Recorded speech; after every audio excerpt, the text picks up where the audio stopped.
વડોદરાથી જાણકારી કે જે એમજીવીસીએલની ગંભીર બેદરકારી સામે આવી છે। શહેરમાં ટ્રાન્સફોર્મર બદલ્યા બાદ જૂનો સામાન ન ફેરવ્યો। તંત્રએ પ્રી મોન્સૂન કામગીરીમાં અનેક ટ્રાન્સફોર્મર બદલ્યા હતા। શહેરના 8 વિસ્તારોમાં ટ્રાન્સફોર્મર બદલવાની કામગીરી કરાઈ હતી। હવે ટ્રાન્સફોર્મર બદલ્યા બાદ જૂનો સામાન એક જગ્યાએ મૂકી રાખ્યો છે અને તેના કારણે લોકોને હાલાકીનો સામનો કરવો પડી રહ્યો છે। બધું બહાર પડ્યું છે। ઇલાજ અમે બેહીએ છીએ, ખાવાનું ખાઈએ છીએ, પણ ઇલાકો ખરાબ થઈ ગયો છે। કોઈ માન લો સાફ સફાઈ કરવાની બીક લાગે ને, કોઈ અંદર ઘૂસવાની માન લો તકલીફ છે। કોઈ બી अस्पताल બી આવે છે, એમને બી તકલીફ છે। કોઈ જગ્યા જ નહીં સાફ સફાઈ તો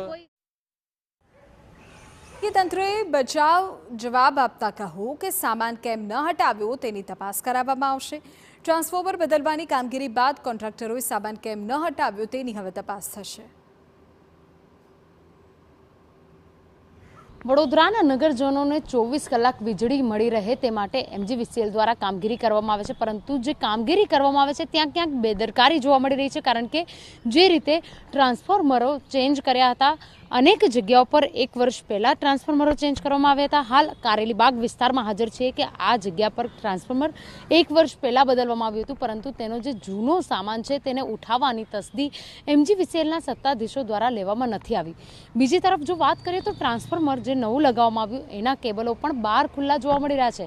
જે રીતે હાલ ચોમાસાની સિઝન છે, પાણી ભરાવાની સમસ્યાઓ થતી હોય છે, તો આ પ્રકારની બેદરકારીના કારણે જો પાણી ભરાયેલું હોય અને એવાની વચ્ચે આ પ્રકારના જો વાયરો ખુલ્લા જોવા મળે તો કદાચ સર્કિટ થવાની ચાન્સીસ રહેતી હોય છે, લોકોને શોર્ટ લાગવાની કે તેના કારણે લોકોને ઈજા પહોંચવાની પણ શક્યતાઓ રહેલી છે। એમજીવીસીએલના તંત્ર દ્વારા લોકોને વીજળી પૂરી પાડવાની કામગીરી તો કરવામાં આવે છે, પરંતુ તેઓનું જે મુખ્ય કામ છે કે જે પ્રકારે અન્ય જગ્યાએ જો ટ્રાન્સફોર્મર તમે ચેન્જ કરો છો તો તેના જે બાકી રહેલો જે જૂનો સામાન છે તેને સલામત સ્થળે ખસેડવાની ફરજ પડતી હોય છે, પરંતુ આ પ્રકારના વલણના કારણે લોકો પરેશાન થઈ ચૂક્યા છે। ત્યારે હવે એમજીવીસીએલના તંત્ર દ્વારા કોન્ટ્રાક્ટરો વિરુદ્ધ કાર્યવાહી કરાશે કે પછી હજુ પણ લોકોએ આ પ્રકારના જીવના જોખમ સાથે જ વીજળી મેળવવી રહેશે તે જોવું પણ તેટલું જ મહત્વનું છે।